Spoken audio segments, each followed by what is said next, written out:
បើក្បាលមកគឺខ្ញុំស្ពើហើយឃើញអក្សរថា novel ដែល novel ហ្នឹងបានន័យថាប្រឡំលោកអញ្ចឹងថ្ងៃនេះយើងរៀនភាសាអង់គ្លេសជាមួយគ្នាច្បាស់ណាស់គឺតាមរយៈការអានប្រឡំលោកសូមបើកមុខចង់តិចថាហេតុអីបានខ្ញុំជ្រើសរើសយកការអានប្រឡំលោកជាវិធីសាស្ត្រក្នុងការរៀនភាសាអង់គ្លេសដោយសារតែជាបទពិសោធន៍ផ្ទាល់ខ្លួនហ្នឹងចំពោះខ្ញុំផ្ទាល់ការអានប្រឡំលោកជាវិធីសាស្ត្រមួយដែលមានប្រសិទ្ធភាពជាជាងការរៀននៅក្នុងថ្នាក់ជាមួយលោកគ្រូអ្នកគ្រូក៏ដូចជាអាននៅសៀវភៅមេរៀនទៀតដោយសារតែមានអារម្មណ៍ថានៅពេលដែលស្ដាប់លោកគ្រូអ្នកគ្រូឬមួយក៏អានសៀវភៅពេលខ្លះវារៀងធុញប៉ុន្តែបើសិនយើងមើលនៅប្រឡំលោកជាពិសេសដូចរឿងស្នេហាអីចឹងវាតាក់ទាញចំណាប់អារម្មណ៍យើងយើងអានអត់ធុញអញ្ចឹងទៅនៅពេលដែលយើងអានអត់ធុញយើងអានជាភាសាអង់គ្លេសទៅស្របពេលជាមួយគ្នានឹងដែរយើងចេះនៅពាក្យថ្មីក៏ដូចជាចេះនៅ structure វេយ្យាករណ៍ភាសាអង់គ្លេសជាដើមអញ្ចឹងនៅចាំអីទៀតយើងនាំគ្នាចាប់ផ្ដើមទៅអានប្រឡំលោកជាមួយគ្នាដែលជាដំណាក់កាលគឺដំបូងឡើយខ្ញុំនឹងពោលនៅពាក្យដែលខ្ញុំគិតថាជាពាក្យលំបាកបន្ទាប់មក translate ជាភាសាខ្មែរបន្ទាប់មកយើងអាននៅប្រឡំលោកជាមួយគ្នាហើយរៀនបកប្រែជាមួយគ្នាមួយឃ្លាអូខេតោះចាប់ផ្ដើម infamous មានន័យថាអាប់អោនកិត្តិយស famous ល្បី infamous មានន័យថាល្បីដែរប៉ុន្តែល្បីលើរឿងអាក្រក់ bootlicker សំដៅលើអ្នកដែលលន់ក្រាបគេ neglect មានន័យថាអត់ខ្វល់ធ្វេសប្រហែសin pursuit of បានន័យថាស្វែងរកអីមួយ jeopardize បានន័យថាធ្វើឲ្យគ្រោះថ្នាក់ excessive បានន័យថាហួសកម្រិតហួសហេតុ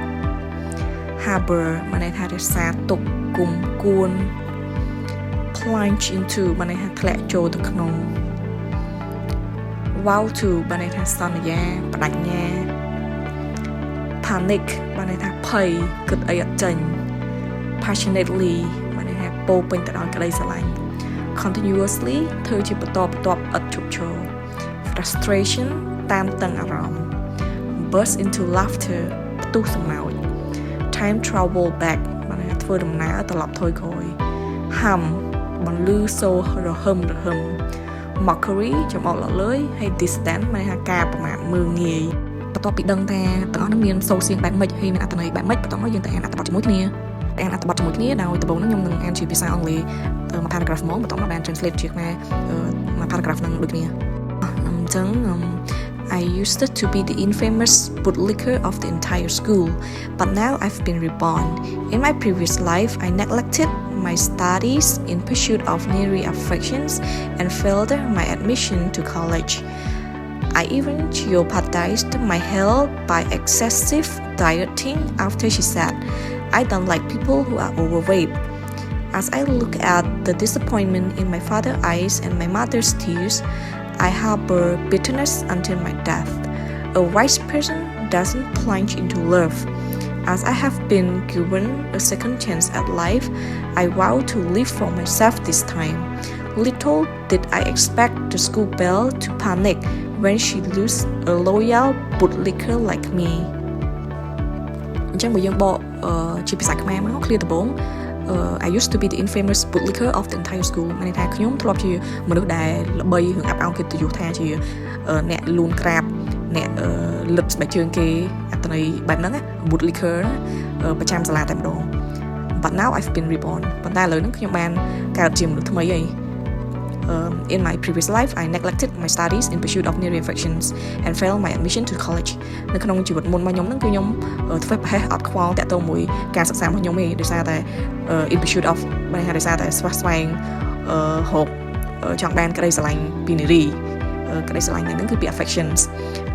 ហើយអញ្ចឹងទៅក៏ធ្លាក់ការប្រឡងចូលទៅកាន់សាកលវិទ្យាល័យ I even jeopardized my health ហើយខ្ញុំក៏បានធ្វើឲ្យមានគ្រោះថ្នាក់ដល់សុខភាពរបស់ខ្លួនឯងby excessive dieting ដោយសារតែការតមអាហារបែបលើសកម្រិតតមហួសហេតុពេក After she said I don't like people who are overweight បន្ទាប់ពីនាងបាននិយាយថាខ្ញុំអត់ចូលចិត្តមនុស្សដែលលើសគីឡូទេបន្ទាប់មកគឺបន្ទាប់ As I look at the disappointment in my father's eyes and my mother's tears I harbored bitterness until my death នៅពេលដែលខ្ញុំបានមើលទៅកាន់ភាពខកចិត្តនៅក្នុងកែវភ្នែករបស់ឪពុករបស់ខ្ញុំក៏ដូចជាការស្រក់ទឹកភ្នែករបស់ម្ដាយរបស់ខ្ញុំហ្នឹងគឺខ្ញុំរក្សាទុកនៅអាភាពជូរចត់អារម្មណ៍ជូរចត់ដែលទទួលបានពីភាពខកចិត្តរបស់ឪពុកហើយទឹកភ្នែករបស់ម្ដាយហ្នឹងរហូតដល់ពេលខ្ញុំស្លាប់តែម្ដងហើយឃ្លាបន្ទាប់ A wise person doesn't plunge into love បានថាមនុស្សដែលឆ្លាត wise ហ្នឹងឆ្លាតគឺអត់ធ្លាក់ទៅក្នុងសេចក្តីស្នេហាទេអត់ធ្លាក់ក្នុងកថាស្នេហ៍ចាបន្ទាប់មកឃ្លាបន្ទាប់ As I have been given a second chance of life I vow to live for myself this time ហើយនៅពេលដែលខ្ញុំត្រូវបានគេផ្ដល់ឱកាសឲ្យរស់នៅជាលើកទី2ខ្ញុំសន្យាថាខ្ញុំនឹងរស់នៅដើម្បីខ្លួនឯងពេលនេះឃ clear បន្ទាប់ little did I expect the school bell to panic when she loses a loyal bootlicker like me បានថាខ្ញុំអត់មានសង្ឃឹមថាបែបហ្នឹងសោះថា school bell ហ្នឹងមានថាមនុស្សស្រីដែលស្អាតស្រស់ឆើតឆាយអត់ expect អត់រំពឹងទុកសោះថាមនុស្សស្រីស្រស់ឆើតឆាយនឹង panic នឹងភ័យតក់ស្លុតនឹងភ័យគិតអីអត់ចេញនៅពេលដែលនាងបាត់បង់bootlicker មនុស្សដែលតាមយកចិត្តលួងក្រាបដូចជាខ្ញុំហ្នឹងឯងអញ្ចឹងអត្ថន័យគឺបែបហ្នឹង